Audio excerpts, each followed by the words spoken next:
Let's take another Greek lesson today and see what we can do with these pronouns we call demonstrative pronouns. I remember running into a foreign student who was trying to sell something and he was not too good with English, and he came to the door and he wanted to know if he could do a thing of a vacuum cleaner. And I didn't know if I wanted a demon vacuum cleaner, but then I figured out he meant a demonstration. Demonstrative pronoun is a pronoun. It takes the place of a noun and it shows something off. It points to this or it points to that.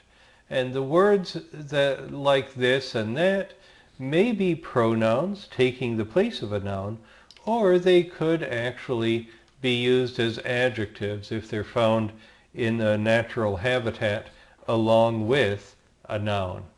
We'll see how they're working, and we're also going to learn something special and exciting that you can do with the third person pronoun.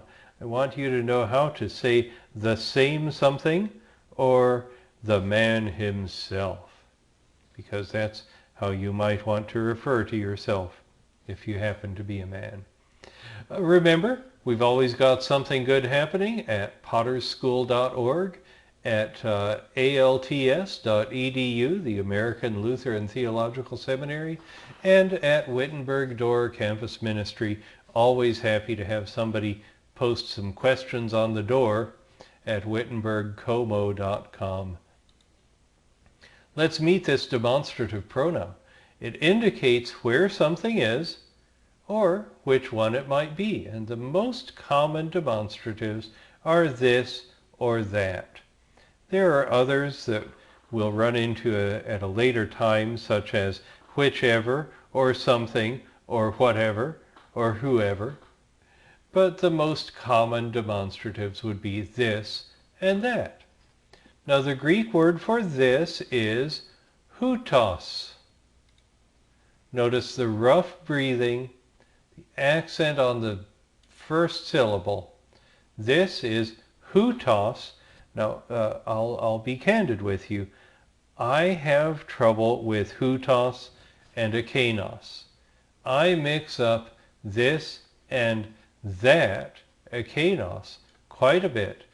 And after about 15-20 years or so of doing Greek, I finally started pointing at things. This right here on my desk, I'm pointing at my desk, can you hear that?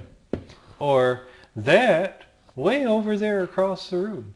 So if I say hutos, I usually point to something right here, and if I say akanos, I usually point to something way over there. And after quite a few years of bumbling around, I still bumble around, but I confuse them a little bit less often.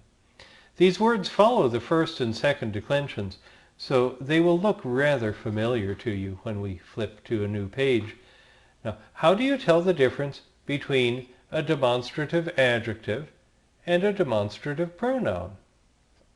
If they're used along with a noun, they're adjectives.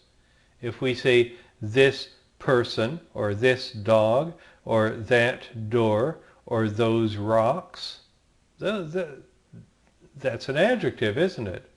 But if we just use it as a substantive with an article and we say hutos, it'd be like this man or this masculine something or other, but we didn't mention what the noun is, and therefore it's a pronoun. It's taking the place of a noun if it's used without a noun. Let's take a look at the form of the demonstrative. And you'll notice almost right away that if we think of hutos, haute, tuta, you see os, a, and you should think of agathos, or kalos, or autos, right? First and second declension. Let's see if it is masculine this, of this, to this, os, u, o, on, okay. Plural, oi, on, ois, us, these, of these, to these. That worked. Perfectly predictable, except notice there's no consonant on the beginning of the nominative form, but the others start with a tau. How about the feminine?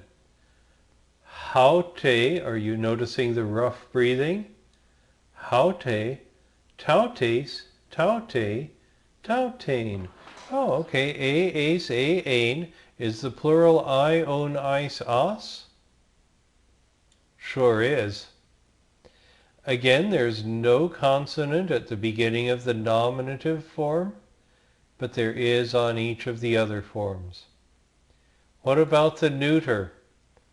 Ah, oo, o, ah. Yep, it's working. Then ah with an alpha, on, ois, ah.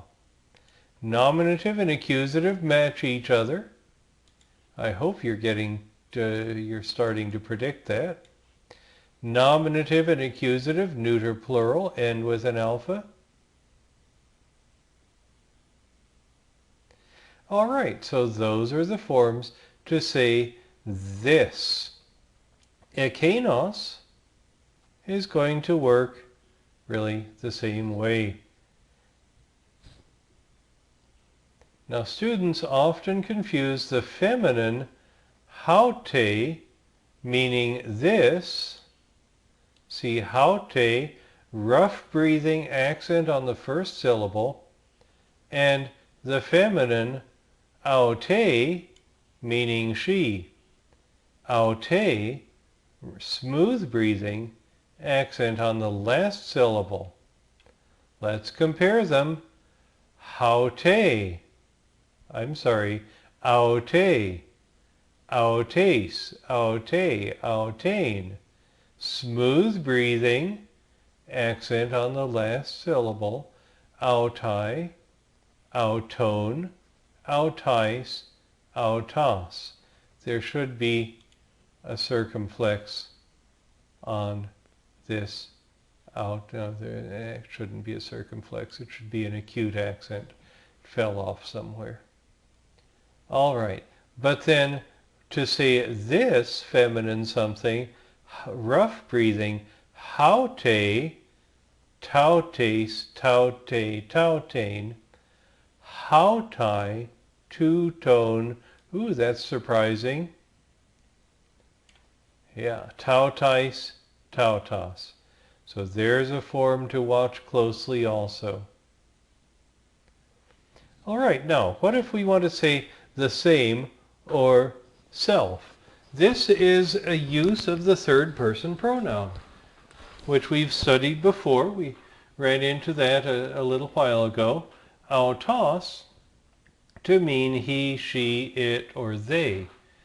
But autos can also be used as an adjective, agreeing with a noun in the sentence. Remember, the difference between a pronoun and an adjective is the adjective has a noun and the pronoun takes the place of a noun. Now, if autos, used as an adjective, is in the predicate position, watch that, it's normally an intensifier. Himself, herself, itself, themselves. So we say ha logos autos. Notice it's in the predicate position. The article is not immediately before the autos, so it means the word itself. Doesn't mean the word he. It means the word itself. The adjective in the predicate position. If, however, it's in the attributive position, it's going to mean the same. So if we say ha autos logos, where are my accents going today? Okay, there's an accent. The autos is in the attributive position, It's right after the article, and it means the same word. And it's going to agree with whatever noun it's describing. All right, so what have we done? We've met the demonstrative pronouns, houtos and ekenos. We've used autos as same and as self. Keep working with it. I know you can master this Greek very quickly. We'll see you next time.